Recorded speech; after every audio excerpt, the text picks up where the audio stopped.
Hello everyone, my name is Amos Nimas and today I will show you some great content. I will show you basically my workflow doing shit. Okay, I don't do this often, so be happy, okay?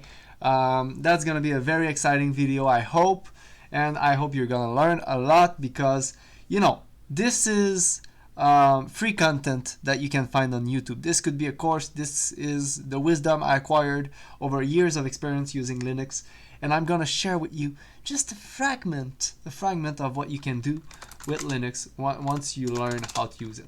So I'm gonna go into this project called how is it called? I had it in front of me a moment ago. It's called Downsite. So I'm gonna go into this file, and this is the code. This is a freaking powerful program, and if you're not too lazy, you can just rewrite it and have it. So already I'm sharing with you some free software that you can use. So that's great, I guess.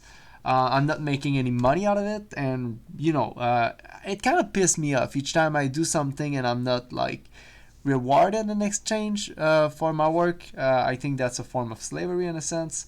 We live in a capitalistic society, and I think that's stupid. But anyway, who cares? Once in a while, you gotta show off your skills. You gotta share stuff with people because you got to, you got those skills. You got to share your wisdom. So that's what I'm doing. So be grateful. So yeah, without further ado, that's the program at the moment, and I don't necessarily like it. So what can I do to improve it? So first of all, if we don't give an output directory, the output directory should be it should be called downsite, because so far that's the name of the program, and we're gonna make that directory because it doesn't exist by default. So we're gonna make downsite, and here we have it.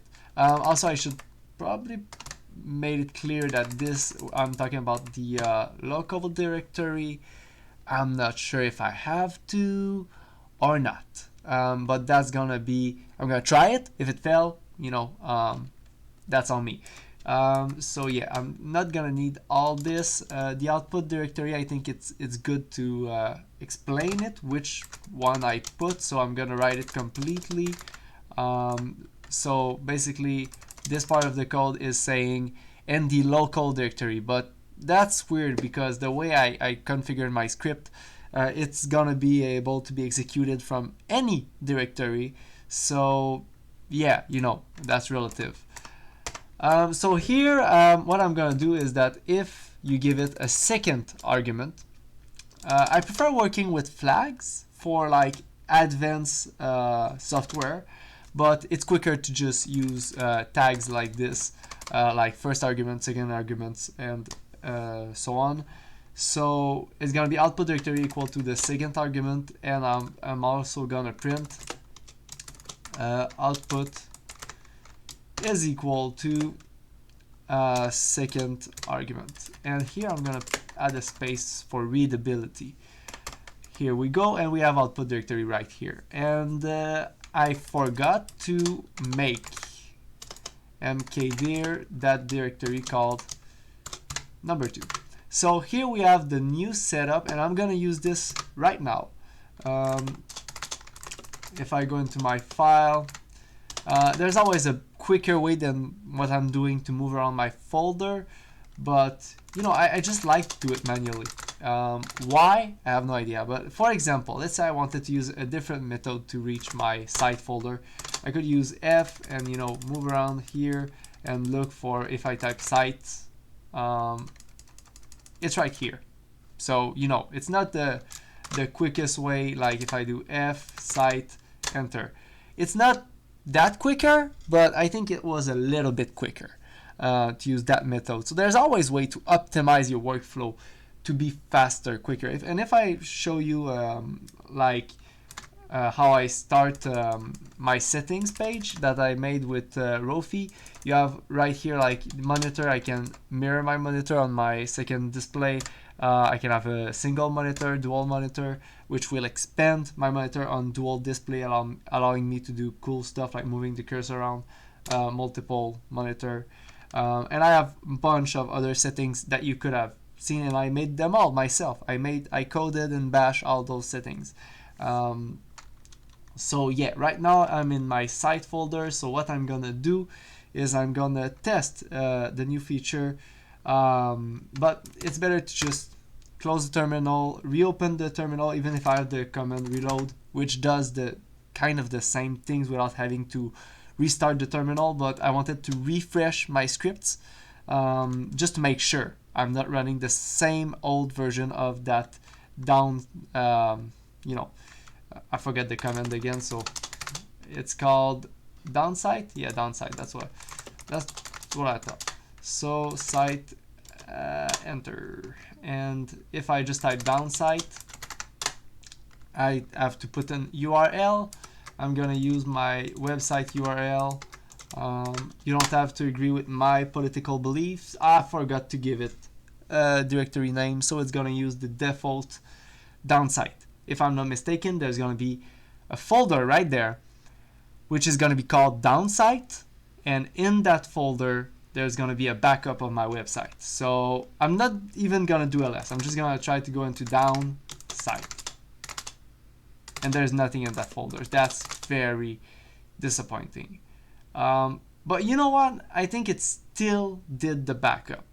I think the backup worked. But yeah, that's very disappointed that there's nothing here. But I think the Amos Nimas that you see right here, I think that's the most recent backup of my site that I have. So yeah, I could verify that very quickly, but that was the basic of what I wanted to show you. It doesn't even have to work. It's just you know, the process, the quick process of making a script.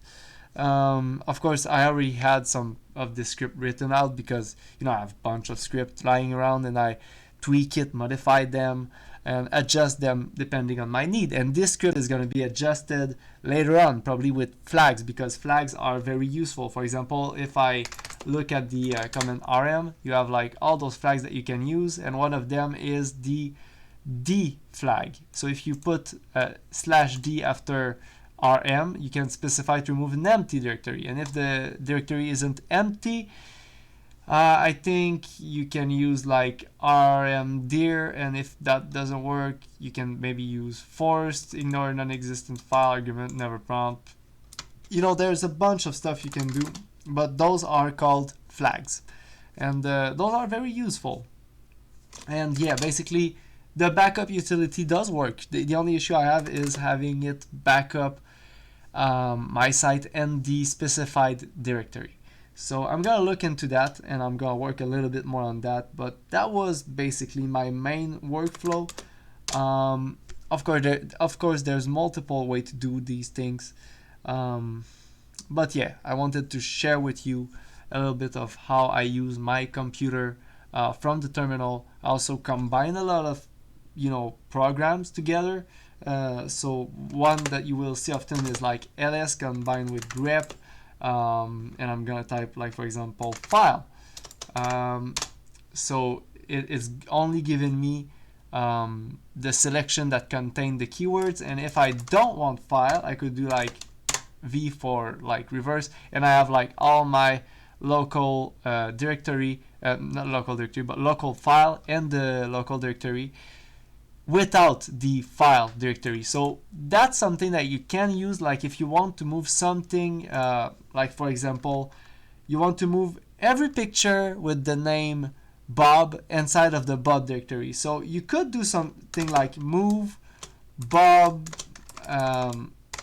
with the asterisk to say like everything that's between, that's before and everything that's after, into the Bob directory. But then you're gonna have a problem, because it's gonna try to move the Bob directory into itself, and that's recursive error, and you don't want that, because that's never gonna end. It's always gonna, I think it's just something that you can't do. You cannot put a directory into itself. It's just gonna, it's mind-bending logic, you know. So how you could fix this is, for example, probably do move. We're gonna specify that we want to run a script within our script. And I'm gonna say, for example, ls all our file, and we want to grep only those with Bob in them. And again, we want to remove the one called just Bob. I'm not sure that's gonna work. Like that's just the general idea. But again, am I saying that this line of code will work? Absolutely not. That's not like a good line of code. Like if I were to try it, it would fail because. But the concept, just keep in mind the concept. With that, you can like sort image by color. You can do a bunch of stuff with command line tool that would take a bunch of time without the command line tool, and you can automate a lot of tasks. And yeah, you can do a bunch of useful stuff. Of course, don't use downside if you're gonna use it, if you're gonna copy the code for malicious intent. Every software can be used with ill intention, so it comes down to having good value and being a decent human being. And I know that some people have some difficulty with that, but I hope that if you found this video, you're not one of those people and you can distinguish right from wrong. And yeah, that's gonna be the end of this video. I hope you learned something. I hope it inspired you to use the terminal more. I'm using BSPWN, and I'm gonna do something fun just to show you like I can move stuff around. And I think there's like, if I go into floating mode with one of my window, I don't even know how to do that. I forgot how.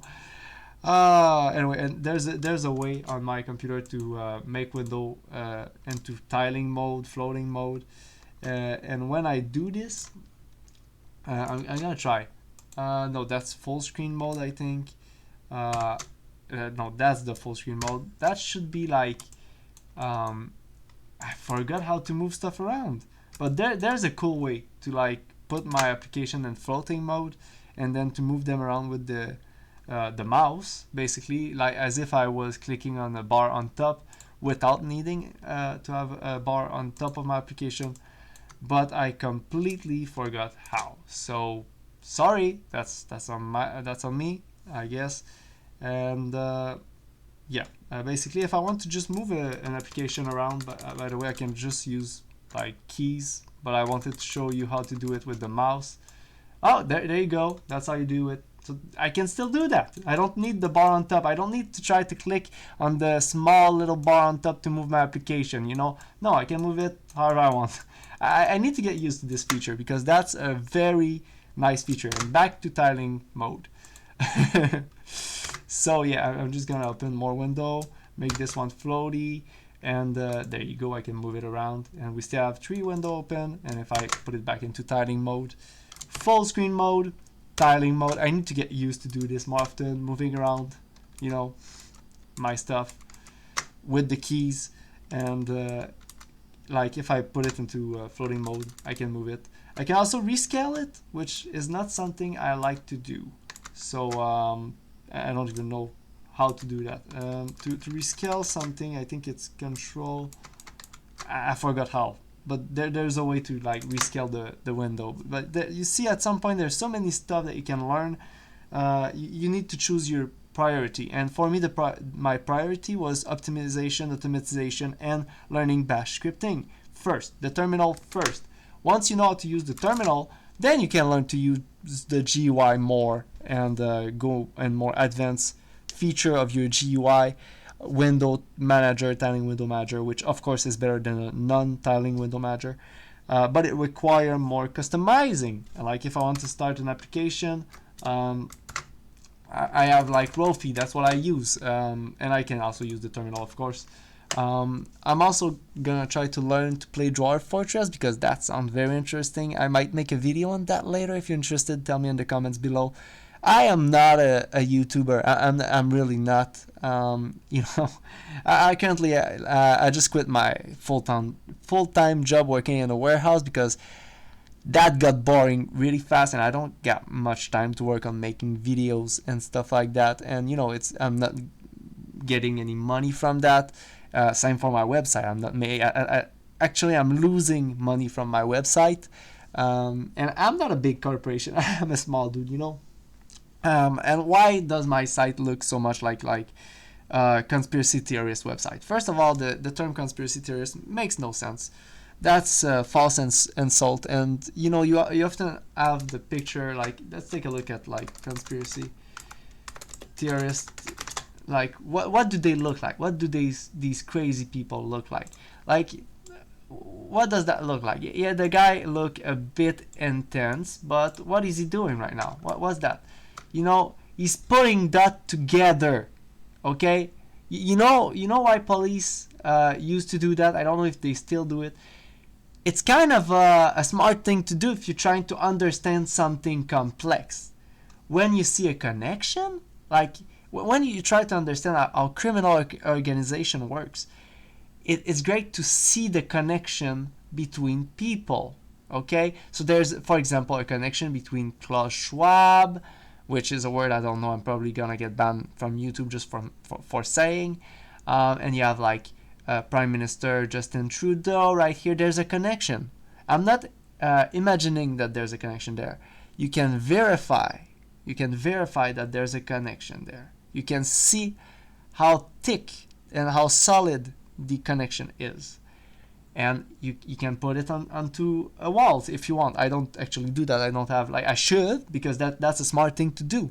That's not a crazy thing to do, to like link stuff together. But you know why they want to ridiculize, like make fun of people who would like do something like that? Because that's the last thing they want you to do. They don't want you putting that together, putting A and B together, you know, because then you could start to understand. And when I say they, that's something you will hear a lot of conspiracy theorists use. Why am I using they? Because again, we're talking about a complex array of people, okay?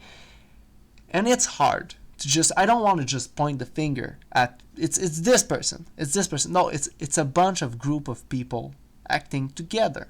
So it's just simpler to say they. And if you understand who I'm talking about, what I'm talking about, then I don't need to specify. And if you don't understand, then it's a bit on you to do more research on those topics. I feel like it might be my responsibility to inform you of all these things, but I'm trying. But like I said, those are complex topic, and we need to start somewhere. So I'm gonna use the they, the hidden they, and the shadow, but they're not really in the shadow. If you just take the time to do your research, of course, search engine are biased and they're gonna try to hide things from you. But you know, that's part of the challenge. If you can't like go through that, well, sorry, that's commitment. I mean, you need a little bit of commitment, I guess, to get to the truth. Okay. By the way, that's very interesting because the CIA head of the CIA just recently he didn't admit that he had people sent to this like protest at the White House, the famous protest that occurred at the White House. I'm not even sure if it's the White House or Washington D.C., whatever. In the U.S., the big protest with like the Buffalo guy and QAnon and stuff like that. Trump supporters raiding the Capitol. That was the Capitol, not the White House. The White House. Sorry, I'm not that well informed into that. But what I know is that there was this head guy that works like at the CIA, being like interrogated for, you know, conspiracy. And basically they just asked him if he had agents pretending to be Trump supporter at these like protests, if you can call it a protest, a raid or whatever. And he could not answer this simple question. And you might say like, well, it's a secret agency, of course, but why do you think he's there? Like, why do you think we take the time, even though he's in charge of a secret agency, to ask him these questions under these contexts? Like, it's because it's important to know the answer. It's because if we ask you the question while knowing that you're in charge of a secret agency, it's because we expect you to answer the question. And by refusing to answer it, you're kind of admitting you're wrong there, you're wrongdoing. And if you just look at what he could admit and what he couldn't, it was quite obvious. I would say it was quite obvious what the truth was. But I will let you come to your own conclusion on those topics. Why am I talking about this? Just because, you know, there was a bunch of QAnon picture, because of course they want you to associate these people with crazy people, you know, people with tinfoil hats on their head, you know, with Alex Jones, which is crazy people, all those crazy people who were right about a lot of things. And Illuminati, if you ask me, Illuminati, like, officially they no longer exist, but officiously, I'm not even sure if that's a word, they just changed their name. Like, Alex Jones was right about one thing. There was Novemberg, the Novemberg group. I'm not even sure if I pronounced that correctly. Novemberg group. I think that's how it was called. Yeah. So you know, there was that thing. It was a Novemberg group. I'm trying to find it, but you know, Alex Jones made documentary on that, which was kind of interesting, if you ask me. Think whatever you want after that, but and now you have like Davos, the World Economic Forum, and all that, which again, it's kind of all the same thing. Real powerful people getting together and planning for the future of humanity with probably selfish intention. So no matter how you want to pull it in a bright light, good light, whatever, it's still quite shady. It's not something that I don't think it's a good thing, to be honest. And they're just profiteer. They're profiteering out of everything that's wrong with the world. So they don't have a reason to make the world a better place, because it's making them profit when shits are bad. And there's like BlackRock, and I'm going on with all those things that YouTube's probably not gonna like, because those are keywords that YouTube can probably suppress in their own way. But you know, biggest company in the world, you probably never heard of it, unless like you cared to hear about stuff that most people don't hear about. So yeah, that's my website. If you never seen it, I made a video a while ago saying that I would work on it. Some articles are better than others, but you know, I put a lot of effort in all these articles. Are they perfect? No. Is there enough like sources? No, I have none, because I didn't focus on that. Could I have made it like more professional and give more sources, being more scientific? I didn't have the time. Could I have made this like a solid case against those things if I had the time? Yeah, probably. Like being more evidence based would have been an option, but that's not what I did. I went more from my perspective on things, and if you don't agree, you don't agree. You know, you can go to your own conclusion. Come to your own conclusion. I also have this feed, which is something I started trying to make it more like Facebook post, but yet again, those are a bit complex, and I might continue to use the feed feature, but I might make another one that is even simpler. Like if I just want to post shit, I don't really want to have, to format shit post. I call it shit posting, but you know, the basic post that you would see on Facebook.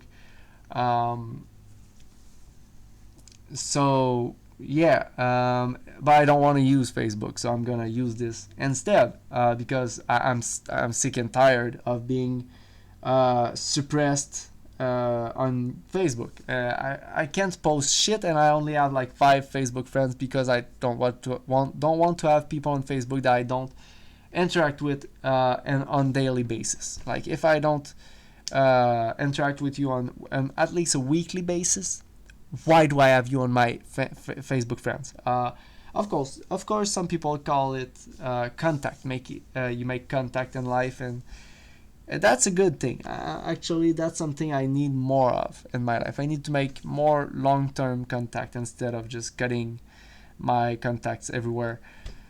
But you know, at the same time, I like how refreshing it is to just start over, meet new people in life everywhere I go, and like having a temporary group of friends. But again, it can create moments when you're like, you feel all alone, and that's not good. So that you should, and keep your contact in some way. And I don't think Facebook is the way.